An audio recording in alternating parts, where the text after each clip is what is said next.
मैं बचपन से सुनता आया, कानपुर ऐतिहासिक धरती, ये ऐसी उर्वरा भूमि, गणेश शंकर विद्यार्थी, मौलाना हसरत मोहानी की धरती, बहुत सारी चीजें इस शहर में छुपी हुई हैं। स्वतंत्रता का संग्राम, तिलक हाल, गांधी जी ने जिसकी नींव रखी, इस इतिहास को सजे हुए ये कानपुर शहर।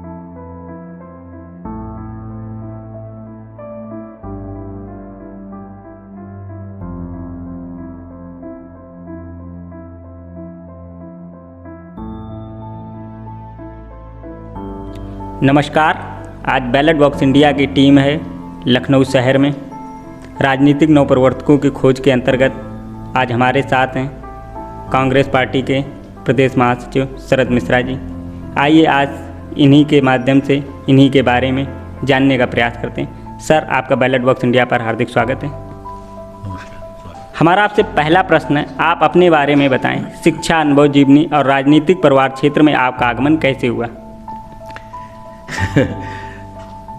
अपने बारे में बताना ही सबसे कठिन कार्य होता है, क्योंकि जीवन एक संघर्ष है। जीवन शुरू हुआ फतेहगढ़ से, कन्नौज आके रुका। कन्नौज में प्राथमिक शिक्षा हुई। इंटरमीडिएट पास करने के बाद साइंस बायो सब्जेक्ट्स के साथ क्राइस्ट चर्च कॉलेज कानपुर में आ गया। फिर वहाँ से बीएससी किया। फिर दयानंद लॉ कॉलेज से लॉ किया। प्रभाकर प्रयाग संगीत समिति से भी एक जूनियर डिप्लोमा लिया संगीत के क्षेत्र का। एनसीसी में भी रहा, एनएसएस में भी रहा। बहुत सारे एक्सपीरियंसेस जो घुमक्कड़ी के हैं वो भी साथ में रहे।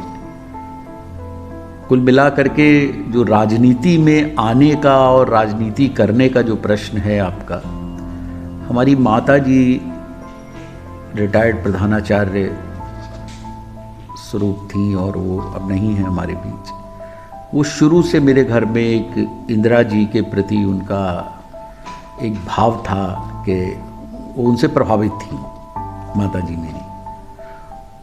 उन्हीं से सुनता रहता था तमाम संस्मरण, संस्कार। और फिर अचानक मैंने देखा राजीव गांधी जी को प्रधानमंत्री बनते हुए।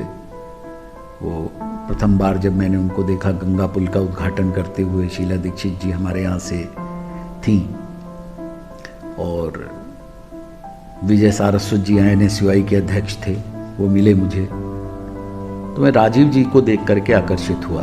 विजय सारस्वत जी ने मुझे मोटिवेट किया और NSUI में मुझे शामिल किया।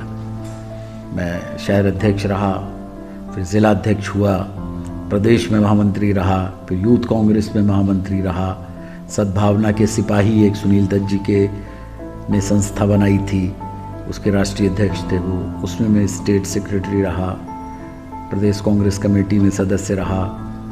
सामाजिक संस्थाओं में बहुत सारी में रहा, merchant chamber of Uttar Pradesh, rotary club और भी तमाम संस्थाओं में मैं रहा। फिल्म सेंसर बोर्ड का मैं मेंबर रहा कुछ 3 साल तक। एक टेन्योर मैंने उसमें पूरा किया। यही कुल मिलाकर मिली जुली ज़िंदगी रही और बिज़नेस किया, अपने को इस्टेब्लिश किया। चूँकि मैं सर्विस फैमिली से आता हूँ, मेरे पिताजी भी रिटायर्ड क्लास 1 ऑफिसर थे शिक्षा विभाग से और माताजी भी रिटायर्ड प्रिंसिपल थी। तो शिक्षा परिवार से मैं आया, तो मेरे घर में एकेडमिक माहौल था, कोई बिजनेस प्रोस्पेक्ट्स थे नहीं। फिर भी मैंने व्यापार करके पेट्रोल पंप लिया और इत्र का, खुशबू का तमाम तरह से अपने को इस्टेब्लिश किया। और राजनीति करना मेरे लिए हमेशा एक सेवा का भाव रहा कि मैं क्या कर सकता हूँ समाज के लिए आगे से आगे बढ़ के, उस भाव से ही मैंने हमेशा राजनीति को लिया है और आज तक वही मैं करता चला आ रहा हूँ। हमारा आपसे अगला प्रश्न है कि आप और लोगों की तरीके से व्यापार, बिजनेस या रोजगार, नौकरी भी कर सकते थे, राजनीति में आने का विशेष कारण क्या रहा? नहीं, मैं आपको पहले भी कहा कि राजनीति कोई व्यवसाय तो है नहीं, व्यवसाय तो हम करते ही हैं, अपना बिजनेस है हमारा, अच्छा हाई टैक्स पेयर हूँ मैं, तो बिजनेस में करता हूँ। राजनीति मेरा एक सेवा करने का माध्यम मुझे लगता है कि समाज में एक राजनीतिक व्यक्ति को ऐसा लगता है, मुझे एक सेवा का प्लेटफॉर्म मुझे लगता है कि अगर आप राजनीति में हैं तो सेवा अच्छे से आप समाज के बीच में कर सकते हैं। क्योंकि आप जब जनता के बीच में जाते हैं तो राजनीतिक व्यक्ति को अपनी समस्याएं बताते हैं, अपनी बातें कहते हैं, क्या उन्हें दिक्कतें हैं, कैसे वो जीवन जी रहे हैं, उनके जीवन को कैसे बेहतर बनाने के लिए क्या एफर्ट्स हो सकते हैं, वो राजनीति के माध्यम से करा जा सकता है। जैसे मैं आपको एग्जाम्पल देता हूँ, कोरोना का काल चल रहा था, ये अभी लेटेस्ट मैं आपको बता रहा हूँ, मैं तो 2500 साल हो गए सेवा करते हुए, ये लेटेस्ट आपको बता रहा हूँ कि कोरोना काल रहा, लोगों की अपेक्षा थी कि हम लोग क्या कर सकते हैं। लोगों ने हमको अप्रोच किया, हमने थालियाँ बंटवाई अस्पतालों में, किट्स दी, इवन ये पोजीशन थी कि जो हमारे समाचार पत्र से, समाचार जगत से जुड़े जो हॉकर होते हैं, जो बेसिक यूनिट होती है, जो अखबार बांटते हैं, उनको भी बहुत कष्ट हो गया, तो हम लोगों ने उनके घरों तक राशन पहुंचाया। और समाज के बहुत यात्री जो यात्रा कर रहे हैं, जा रहे हैं, पैदल चले जा रहे हैं अपने घरों की तरफ, जो दिहाड़ी मजदूर, तमाम सारे लोग इस तरह के, उनको भी हमने जो है खाना देना है। फिर उसके बाद वैक्सीन का ड्राइव चला, उसमें लोगों की हेल्प करना, इस तरह से मतलब कोई भी समाज की कोई अगर किसी तरह की कोई कठिनाई आती है तो मन में एक अजीब सी उत्तेजना आ जाती है कि कुछ करें, कुछ करें, कुछ समाज में ऐसा करना चाहिए कि लगे कि कोई मदद करने के लिए हमारी खड़ा है, लोगों को ऐसा एहसास रहे। तो उसके लिए वो राजनीति को मैंने माध्यम चुना है, और ये व्यक्तिगत रूप से भी कर सकता हूँ मैं, लेकिन जब ये राजनीतिक प्लेटफॉर्म आता है पीछे तो एक बड़ा औरा, बड़ा दायरा बन जाता है। अगर इंडिविजुअल करोगे आप कोई चीज़ तो छोटे सीमा उसकी बहुत छोटी रह जाती है, लेकिन जब आप राजनीति में रहते हैं, बड़े पदों पर राजनीति में आप रहे, तो एक बड़ा आपको समाज मिल जाता है, बड़ा क्षेत्र मिल जाता है, उसमें बड़े क्षेत्र में आप सेवा कर सकते हो। मेरा माध्यम केवल यही है, मैं राजनीति से मेरे को कोई लाभ के पद पर मैं कभी नहीं रहा, ना मुझे कोई लाभ आज तक मिला है, ना मैंने लिया है। मैंने हमेशा अपनी निजी कमाई, जो जिस पर मैं टैक्स पे करता हूँ, उस कमाई से मैंने राजनीति में खर्च किया है।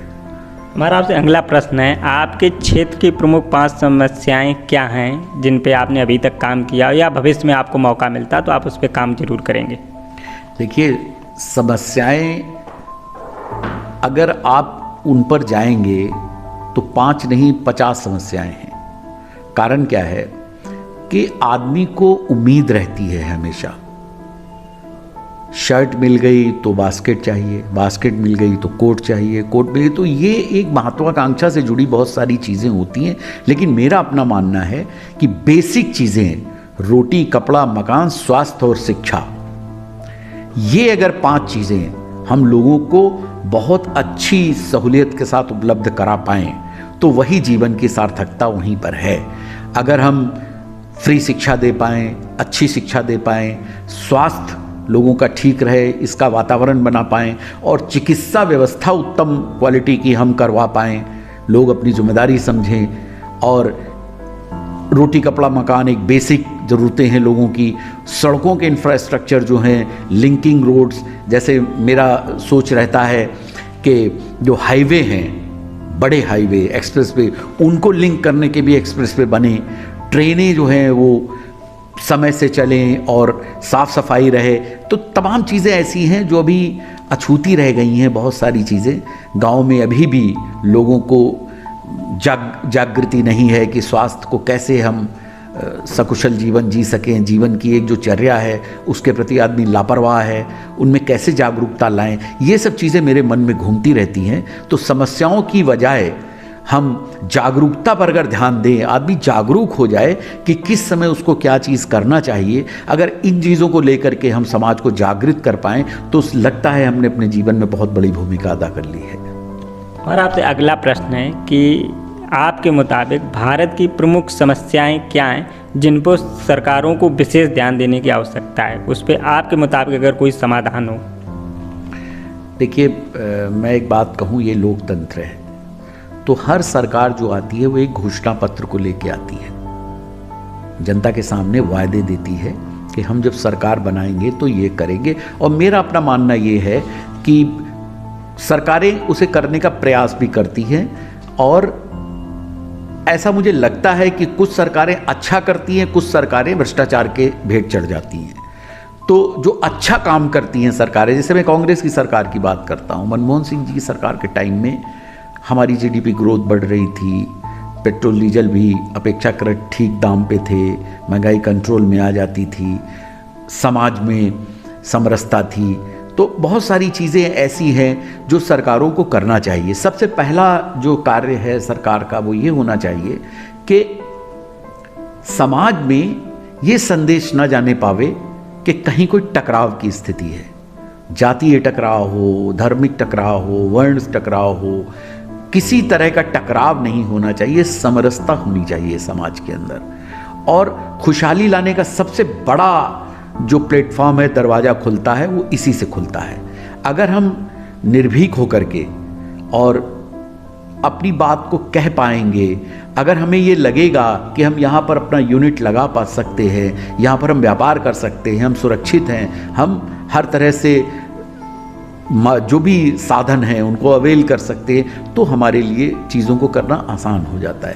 लेकिन जब हमको ये लगे कि आज का माहौल क्या है, कल को क्या हो जाए कुछ पता नहीं, तो असमंजस की स्थिति में अगर चीज़ें रहेंगी तो वो हमेशा नुकसानदेह रहेंगी। इसलिए जो भी राजनीति हो वो सटीक हो, समाज को जोड़ने वाली हो, समाज में समरसता पैदा करने वाली हो, अनेकता में एकता की राजनीति हो, गंगा जमुनी तहजीब को जोड़ के रखने वाली राजनीति हो। क्योंकि भारत के जो नागरिक हैं, जो आज वर्तमान में भारत के नागरिक हैं, जिनको कहा जा सकता है सिटीजन ऑफ इंडिया, उनके बीच में अगर कोई बात ऐसी पनप रही हो तो वो देश के लिए ठीक नहीं है।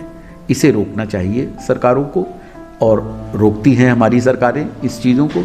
ये तो पहला कर्तव्य है सरकार का। और सबसे बड़ी बात है स्वास्थ्य की व्यवस्था जो है, चिकित्सा सबको उपलब्ध हो, ये किताबों में कागज़ों में ना रहे, प्रैक्टिकली ज़मीन पर ऐसा देखा गया है कि कागज़ में जो योजना अच्छी लगती है वो धरातल पर नहीं होती है। तो उनको धरातल पे अच्छे से उतारा जाए और इसकी मॉनिटरिंग अच्छे से हो, जवाबदेही तय की जाए चिकित्सा और स्वास्थ्य के मसले में।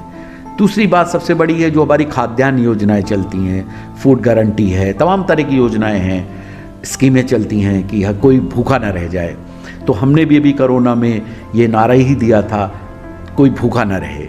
तो इस देश में अंतिम व्यक्ति भी भूखा ना रहे, भुखमरी की कगार पर कोई व्यक्ति ना रहे, ये सरकार का कर्तव्य होना चाहिए। और मैं जब कभी भी हूँ तो ये सुनिश्चित करने की कोशिश हमेशा मेरी तरफ से रहेगी कि कोई भी व्यक्ति हमारे देश में भूखा न रहे, उसके पेट में निवाला जरूर जाए, वो भोजन भरपेट जरूर कर पाए, ये सुनिश्चित होना चाहिए। और साफ़ सफाई की व्यवस्था ठीक होना चाहिए, नदियों का सुंदरीकरण होना चाहिए, जल साफ होना चाहिए, नदियों का पीने लायक होना चाहिए। ये हमारे देश की सबसे बड़ी धरोहर जो प्रकृति होती है, नदी, पहाड़, जंगल, इनका अगर संरक्षण नहीं हुआ ठीक से, इसमें भी बहुत बड़ी काम करने की ज़रूरत है। और मुझे कभी भी इस तरह की अगर कोई ताकत मिली तो मैं ये सबसे पहले प्रकृति का, जो हमारा भगवान की देन है, ईश्वर की देन है जो प्रकृति, उस प्रकृति को सबसे पहले संरक्षित करने का काम मेरी तरफ से होगा। और मैं अपील करता हूँ जो भी सरकार में रहें इस पर विशेष ध्यान दें। और आपसे अंतिम प्रश्न है, अंतर्राष्ट्रीय स्तर पे सरकार को क्या करना चाहिए? किसी भी विदेश की बात में मैं इस देश में एक ही उदाहरण देना चाहता हूँ।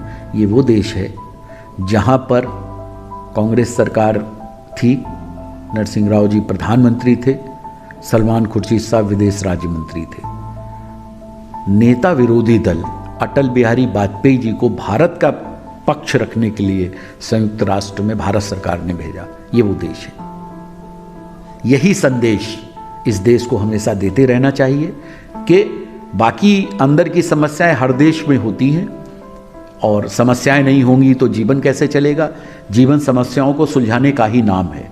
अगर समस्या नहीं होगी तो फिर हमारे जीवन का वहीं विराम हो जाता है। संघर्ष है तो जीवन है। तो ये सतत चलने वाला, जीवन को चलाने वाला संघर्ष हमेशा रहना चाहिए। प्रगति की ओर हमें अग्रसर रहना चाहिए, लेकिन अंतर्राष्ट्रीय स्तर पर जहाँ कोई बात आए वहाँ एकजुटता का प्रदर्शन हमेशा रहना चाहिए। वो कहीं ना कहीं मुझे लगता है कुछ सरकारें इसमें भूल कर जाती हैं, उनको सुधारना चाहिए इसको। बहुत बहुत धन्यवाद बैलेट बॉक्स इंडिया पे समय देने के लिए। आपका सादर आभार। आगे के कार्यकाल के लिए आपके लिए शुभकामनाएं। धन्यवाद।